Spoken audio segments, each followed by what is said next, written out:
What's happening, guys? JD at JD's Custom Buggies. So, wanted to give you guys an update on what's going on with the Mountain MX. Um, Looking back, other than some shorts and reels and stuff, and I've done a lot of stuff on Facebook, but I realized that I hadn't updated any videos. The last video was video number 2, and that dated back to last October. So here we are, a year later, and we're getting there. So you would think a year I'd be a lot further along, but I still have business ties in Florida. I still live in Florida, so I've been basically bouncing back and forth. And if you average out, usually it's about a week trip at a time, once a month. There are some times where I had to skip like an entire month if you look at the calendar. But if you average it out to about a week and a half times 12, you know, we're looking at somewhere about 15 weeks of progress, which is phenomenal, except for the fact that it's frustrating when you think about, well, if I had just stayed here the whole year, we'd probably be done and open. But there's a lot of factors that figure into that whole equation. One being money. I can only go as fast as the money that I've got at the time, and just time split amongst other things, life in general. The shop, I have another business on top of that. Most people think that the shop is a full-time gig. It's not. I have another full-time business on top of that. So actually the shop was supposed to be like a hobby part-time thing, and that's turned into like a second full-time job. This would probably be the third full-time job. So as far as that goes, you know, like I said, it's a little frustrating. I cannot wait to be up here full-time. So we are packing up to leave today. We arrived the first week of October. Today is election day, and we'll be heading back to Florida tonight. So we're in the middle of cleaning everything up, but I did want to give you guys an update and let you see what's going on, and we'll save the best for last, which is probably the track. So we'll take a look around here. We've been working on the building. So if you notice everything's got fresh paint, you'll have to probably go back to the other videos, or some of you guys have been following since day one, so you know that what this stuff looked like beforehand, and we're still working on it, but everything got fresh paint. We actually worked on the stands too. The stands were falling apart. Ooh, son. So what we ended up doing here is sticking rebar in all these blocks, because we had a bunch of the blocks that were falling down. We stuck a bunch of rebar in there and filled everyone with concrete, so to keep them whole. We're gonna go with this gray and bright red theme. The sheds were already had red metal on them, and I thought that the railings should be red, and then once I saw the gray and the red together, I really liked it. Really makes it pop, especially when you're on the track. The outside of the building, we wrapped it in vinyl, you know, new vinyl siding and whatnot to make it look better. I like the vertical, kind of makes it look like it's metal, but you know, like a metal building. And then of course fresh paint all along the block on the bottom floor. The windows still need to be replaced on the bottom floor. We've replaced them up top. We do have power in the building now, which we hadn't. You know, and I'm trying to think of what we had last October or what we didn't have that we have now. So yes, the building has power and we have water up to the building. I had the bathrooms replumbed, but we still need to freshen them up. And then the big addition here is that the upstairs is going to be a pro shop. So we're going to have a second floor entrance on this, and we're going to use the downstairs. I haven't figured it all out yet, still working on that. But I figured we'd put a tire machine in there in case anybody's in need during days of practice and racing. And we'll probably use the bottom for like overstock with tires and stuff, and you know, upstairs inventory. So we added this deck.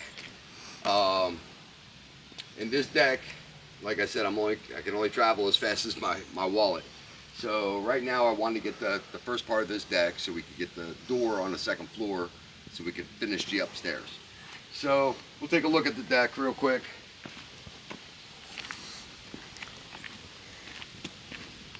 And she's gonna be fairly big. I think it measured out to just about 750 square feet up top. So we have 2 staircases, one on each side. Still a work in progress. There will be an overhang on the back side. In case for any reason it rains, and I want to keep the pro shop open when it rains in case, you know, anybody wants to do some shopping, of course. Obviously, it would get mighty wet up there, so we're going to put an overhang on the back side. And this deck will wrap around the whole building. So you will get a view of the track, and it's basically going to go up to where the stands are on the front side. So there'll be like an observation deck if people want to enjoy themselves and just watch what's going on the track. That'll be a thing. So really like the way this came out, and it's really starting to take shape. So we can actually walk up the steps real quick and take a quick look at the track.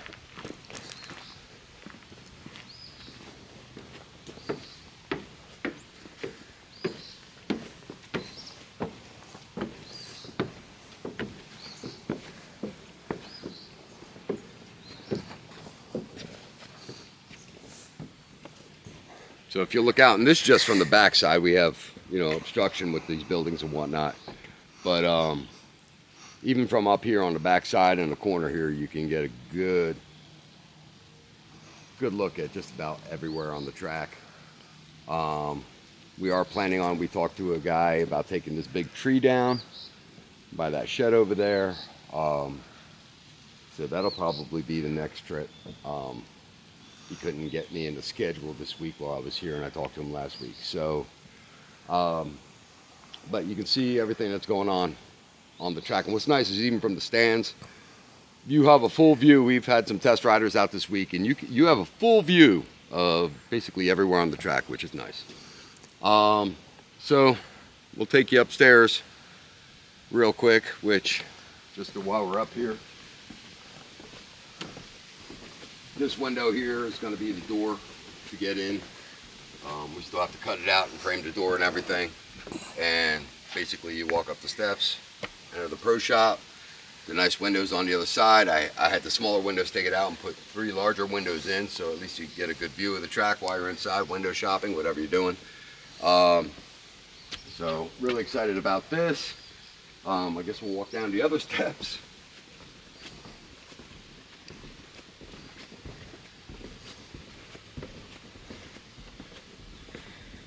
Give them a test run. Yep, they work.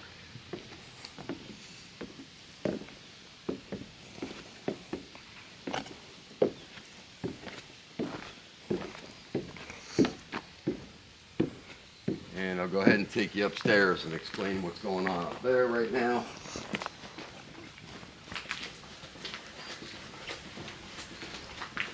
I will say it's been awesome and liberating to be here for a month to get work done and not feel rushed, but I still feel like I got a lot of work done this week. So we cleaned up a little bit in here, but you know, right now we're just using it for storage for everything, all the tools and stuff that we need to do the work. And then this is the original stairs that went up from the first floor to the second floor. Gotta have a spam call first thing in the morning. So this was, I don't know what it was, but it was all divided. There was many rooms up here. In fact, someone on Facebook had commented when we were working up here if the bunk beds were still up here. So I don't know if they rented it out as some sort of Airbnb type deal or whatnot, but there were a lot of different rooms in here. There's even a kitchenette and a bathroom with a tub. So we completely gutted the whole thing. We needed to leave the center wall because it's load bearing. So what we did was we just punched in 2 big walkthroughs and whatnot so we can use the center walls for display. So we'll just take a, it's probably gonna get dark over here because I have no light. We did keep the bathroom up here. Obviously we're not using the tub, so we framed out a bathroom once it was gutted. And then, so I wouldn't have wasted space, we put a fitting room. I've had instances where parents would come in with the kids and want the kids to try the gear on, which is totally understandable. So I figured I'd put a fitting room in here. So not to have the wasted space, I figured it'd come in handy. So basically this just walks all the way around the stairway. It's got a good size to it. Basically what'll be up here is we'll be able to sell gear and you know, everything MX, everything track related, gear, chain, grips, tires, bars, levers, stuff like that. You know, cables, stuff you need for, you know, bike specific stuff or quad specific stuff. The plan is to build the shop down by the road, off the driveway. So as far as the buggy thing, no, this is not gonna be the buggy shop or the ATV shop or whatnot. That's gonna be, you know, on the property, but down by the road, so in the wintertime when it's too cold to ride or whatnot, people don't have to drive all the way up the long driveway to get to the shop. Not only that, I'm probably gonna need the space up here for parking, so I just wanna kinda have it separate. But yes, well, I mean, as far as offering goes for all the buggy people, yes.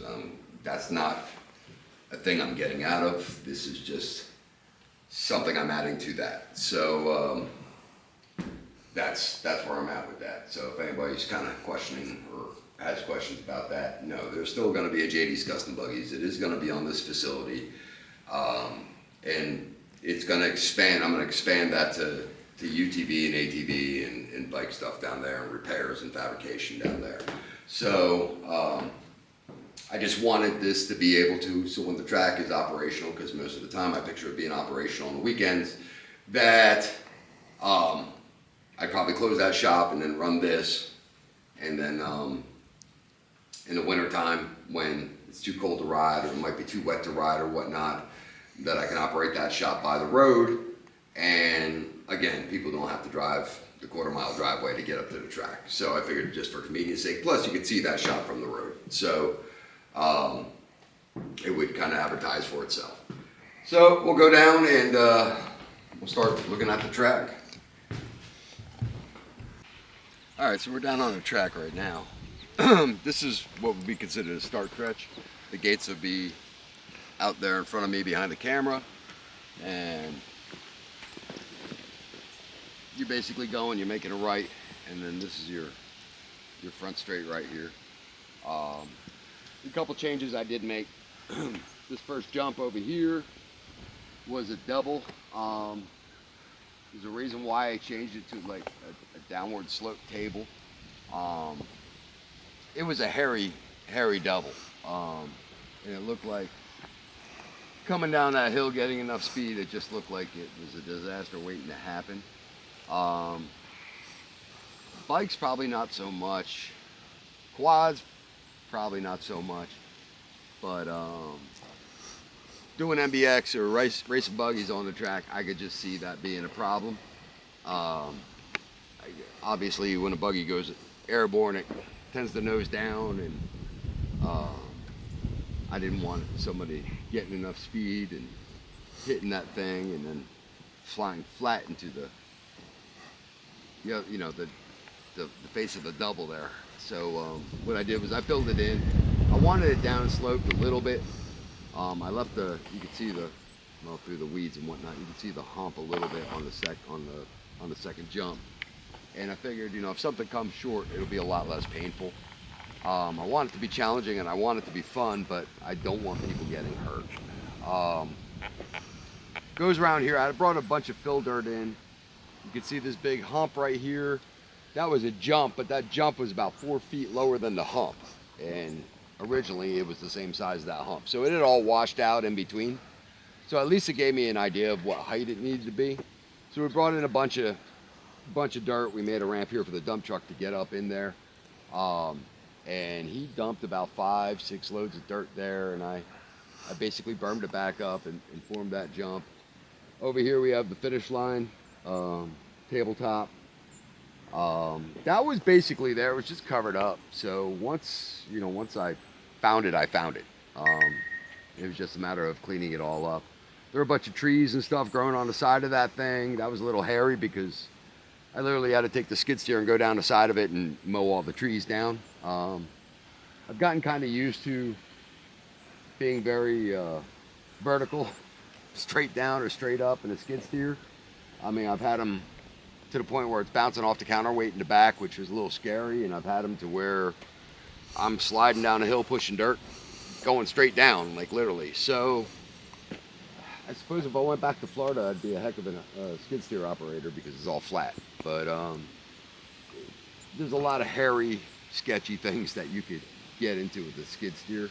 Ironically enough, the dumbest thing I did, I was out here on a Saturday morning just grabbing trees with a grapple, and after that table where that downhill is, it was a mess, and wasn't quite as pretty as it is now, but I had crossed over, and as soon as I made a right going downhill, I couldn't see. I had grabbed such a big clump of trees I couldn't see, and had the boom raised up too high, and as soon as I made a right to go down the hill, she just went down on her face. It was on the last day I was here that trip, so I ended up calling John Deere and had them arrange to come pick it up, and it was a whole thing. What happened is I hydrolocked the motor from being tilted. I didn't have my seatbelt on, so I fell out of the seat. Like, I didn't fall, but my butt came out of the seat, the machine shut off, and I just wasn't able, a safety switch went on that it wouldn't allow me to disengage the park and brake even though it would start, so I couldn't just put the boom up and straighten myself out. Had I not fallen out of the seat and the machine had kept running, I probably could have. So I've gotten into the habit of wearing the seatbelt just to keep the machine from shutting off if I do anything sketchy like that again. So, you know, live and learn. Before I bought this place, I never operated heavy equipment in my life, so except for like a farm tractor when I was a kid. But yeah, definitely nothing like this. So on this trip here, we basically got it all cleared. You can see there's a little growth here and there, and that's just places that I can't get to with the skid steer that I'm probably gonna have to go up and do by hand. But mainly there, and on the side of that berm, it's like a straight up, if you look right up the light pole, that's about the only growth left on the track. And with the exception of this stuff right here, but winter's coming.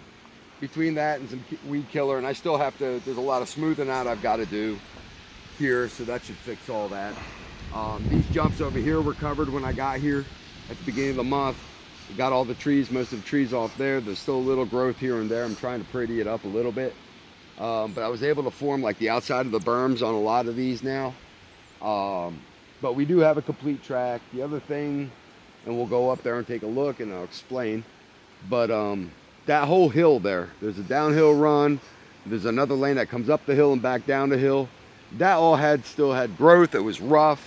Again, you're just taking a skid steer and going downhill. It don't look that steep from here, but when you're sitting in it, you're literally almost facing straight down. And I've learned it takes a lot of bucket control, because as you're pushing the dirt down, if you tilt the bucket a little too far down, then it starts digging in again, and almost to the point where you're stuck in a vertical position where you're trying to let go of the dirt and back up. And so I've learned a lot doing this, and there's probably still a ton more to learn.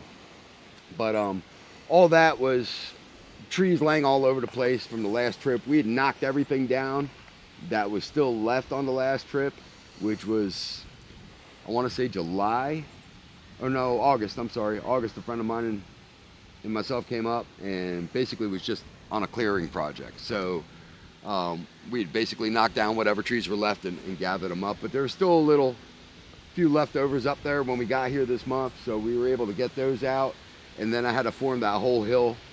Like I said, I'll show you when we get up there, but that top line was basically like a 4-foot trench going down, and it had a high side with trees on it. We got all the trees off, but I ended up taking all that dirt, putting it on the track, and then lowering it so you could see from the stands, you could still see people going down that hill. Otherwise, you wouldn't have, like I said, there was about this much dirt going all the way down. So I had to dig all that out. That probably, this whole thing, I want to say took me maybe a week and a half to finish this whole hill, the lanes and everything. So I mean, it's a lot of work. When I say a week and a half, I'm talking about spending 7 days a week, because there was no days off while I was up here. 10, 12 hours a day in the machine. Maybe a break here and there to get a drink, go to the bathroom, that kind of thing. But yeah, a lot of hours in the machine went into this. So I guess what we'll do is we'll take a ride around the track from different points to let you see the view. The view is beautiful. The other thing that we did, I had a couple friends help me out with this. Ben came and spent a month with me. He's holding the camera right now. And then another friend, if you follow MBX, Steve Lampson, the number 90, he actually moved up here to Madisonville. So that's real convenient. He was looking to move to Tennessee, and then once he found out I bought this place, then it kind of narrowed his circle of where he wanted to be. But he's literally 10 minutes away, 5 miles, something like that.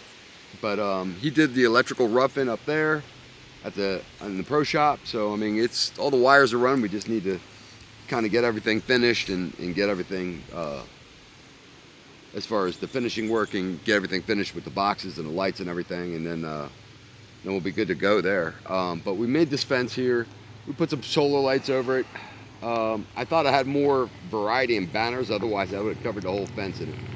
But we figured we'd do something with that ugly guardrail area, and it looks great at night. I have some pictures of it I'll probably insert into the video. Let's go somewhere else on the track and get a look at the view. All right, so at this point we're at the highest spot of the track right now. So take a look at that view. That is awesome. The elevation changes are crazy here. And you really don't realize it while you're riding the track, how high or how low you are. But when you just stop to take a look, it's like, wow.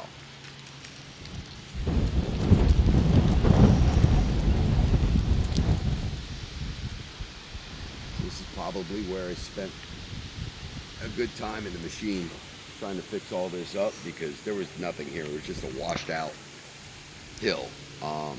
This lane down here was non-existent anymore, just trees and washouts. So I had to make it, and I made it based on watching old GoPro footage that was on YouTube. And apparently through the years they had changed lines, like the later videos. I guess they didn't want to maintain the track, so they had completely eliminated this line, and those two double jumps through the roller section right there, you just made a right back onto the front straight. So they bypassed this. I wanted to bring it back. It just seemed like this whole portion would have been wasted of land. And we did, we actually brought some Fly Carbon S helmets up here, and got one set up on a phone, and we did a lap just to kind of clock, we have a track map. I'll insert that picture.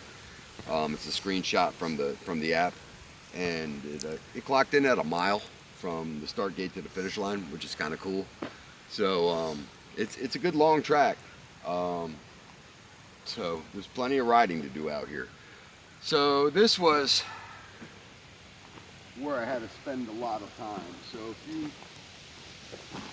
this about right here was just a big hump. And it stood about this high.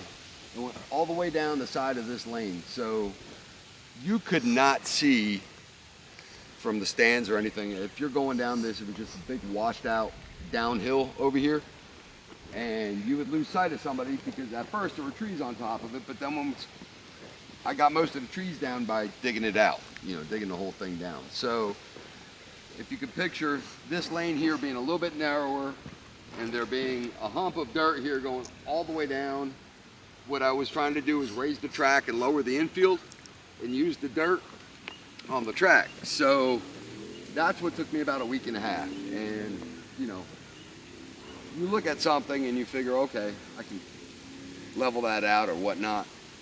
But it took, and all I've got to do it. I used the dozer up here a little bit, but the dozer I have is a broad stroke. It's old, it's loose, it's good for knocking things over. But as far as fine tuning anything, you definitely got to use the skid steer. So I did kind of flatten it out with the dozer, but then I had another mess that I ended up having to clean up with the skid steer. So we got it formed pretty good. You can definitely see you got a downhill run there.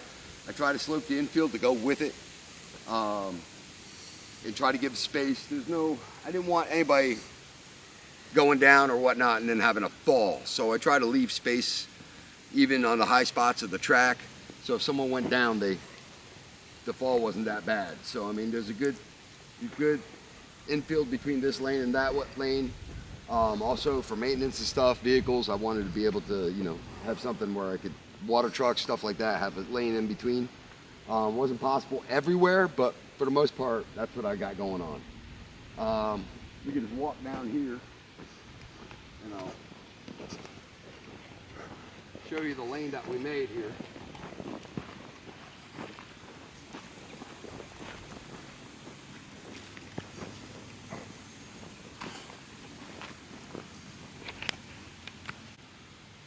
So this lane here we actually made from scratch because there was nothing to. So a lot of this was sloping downhill, so I had to build enough dirt here to build the lane, and then I'll walk to the other side there. Again, I was saying, even over here, leaves some space that if someone went down over here, they weren't going down the hill. So there's a whole lane here that I could drive the vehicle up. Plenty of room. Built the berm here, and then it can shoot down to that section. Now I'm gonna add some features. I don't know what yet. We had a couple test riders out here. I had a friend of mine, Alex Huckabee, lives near here. Met him in Florida. They moved back here coincidentally, and he brought his quad out here and did some motos with the quad. I got some video of that, and so we got some good quad input and track input because I think he rides both, and we did some adjustments and whatnot after the fact, after that day he left. The one thing is the turn down here at the bottom. I had a berm there, but by the light pole, but me riding the quad and even bringing a buggy out on the track, it was, the inside of it is really off camber, and it just seemed easier to go up the off camber thing and go up the inside. And it made me mad that there was a berm there, that there was nothing there in my head telling me to use it. So we worked on that, and I widened the entrance to that lane and then made it so it's two distinct lanes. You can go up the inside on the off camber, or now it's very comfortable to hit that berm and go around. I tried it on the dirt bike, I tried it on the quad, and in both ways it does work well. So that was one of the adjustments that we made. The other thing, and I'll take you over there, the other thing we had going on is we had to do a whole lane change only because of rocks. So to explain, the track, what parts of the track I found the infield was higher than the track at every turn. And that's because through the years the water had its way, you know, when it rained and whatnot. And all the erosion happened on the track and not so much on the infield. So the whole mission at that point was use all the dirt from the infield to raise the track up, and that's what we've been doing. But we did come across now that there was probably rocks in the mountain that were not exposed because everything was so much higher. Well, now those rocks are exposed. So I came across one that probably bigger than my skid steer, and I tried to hit it with the dozer and it won't move. So I had to build a lane around it. It was either stick with the original lane and thread the needle between two big rocks, which didn't seem cool to me, and plus the lane would have been very narrow, or build a whole new lane on the outside of the rock and go that route. The problem was I had to replace a bunch of dirt that I had already taken down, carving down this hill. And so then trying to replace dirt on a steep incline gets to be difficult because it's hard to tune it, but I'll show you that part next. All right, so this was the other part I was talking about that gave me a little fit. So as you see, in this whole mound, I mean, there's some dirt sitting on it. This is one big rock from here to here, kind of like a big camel hump. The original lane came up this way, which basically came off the double down there, and then had to kind of jolt yourself to the right to come here. But you're threading a needle between a rock here and a rock over there embedded. I couldn't get it wide enough. I wanted it wide enough that, you know, buggy racing, I wanted to be able to, you could run too wide around the whole track. That wasn't happening there. So the problem I had was I had taken down a bunch of dirt on this side over here. so I had to put a bunch of dirt back. And my thing was, I figured I could put a bunch of hay bales, cover it up with some dirt, maybe jackhammer this rock down if I could, but cover it up with dirt, put some hay bales around it, and keep it wide enough that you get up good racing. So that was the other. Probably took me about 3 days to get it all back to where I needed it. And then we had a berm up here that was cut into the mountain already. And after Alex had taken some laps, he suggested that maybe digging out that berm a little more. It was half of this berm I made, half of this berm was already here. So he suggested widening it out by digging into the berm. And so I did that. So we actually got a wider lane going all the way through now. And it does, after taking some laps on a quad myself, yes, it definitely made a difference. He was absolutely correct. So that helped out a lot, but this was a major deal. So you just figure, this is how much erosion has taken place over the last 10 years. Is that this rock is basically underground. So probably this track has sunken down 4 feet, you know, so that's just one of the things. I tried moving it and she won't move. We've talked about dynamite. In fact, someone gave me a contact number that does the controlled blasts and whatnot. I might talk to them. It would be nice to get rid of the rock. I'd feel better about it. But if I got to work around it, I'm going to have to work around it. But I'll look into that the next trip up too. So this is where we're at as far as progress. I think we've gotten a lot done. This was basically just a forest. I mean, I remember going out here on the first trip we ever made out here. My wife and I got lost out in there with the trees and the runouts. And could see the building from the center of the track and had no idea how to get back. But no, I mean, it's good. It's good enough to take laps. Like I said, we had another rider out here too, Matt Bell, who owns HBI Racing. He lives out in North Carolina now, and invited him out, and he brought a bike. It had rained that day because the track had been very dusty, and it had rained that morning, and we ended up I brought a rake out here and just raked it, and the track got a lot better, except there's 2 spots under the shade all the time. That dirt stays moist all the time, so when it rained, it just got worse. So my next mission is to bring some fill, get a hold of some mulch or sawdust, and get a rototiller and start really working on the conditioning of the track. So it gets very slippery. But the parts that were raked up, he got a lot of traction on. He was real happy with. He was actually clearing all the doubles, no problem. And it was just those 2 spots on the track that we couldn't do anything with. So need to mix some material in there to make it a little more cohesive or something, so when it's, you know, it's not so snotty when it rains out. As far as that and everything else goes, like I said, we're packing up today. We leave tonight, and hopefully we'll be back in a couple of weeks. Depending on how things go back when I get back to Florida, I'll know for how long or to what extent. So I'm looking forward to going back and not looking forward to going back at the same time. I do hate leaving this place. I love it here. So that's it. I probably sound depressed. But if you need parts, go to gotbuggies.com. I know I've been out all month. I've had a disclaimer on the website. But yes, we'll be back in the shop in about 2 days. And if you like what you see, hit the like button. If you haven't already, subscribe. Till next time, Shady's out. Tennessee Secretary of State voting alert.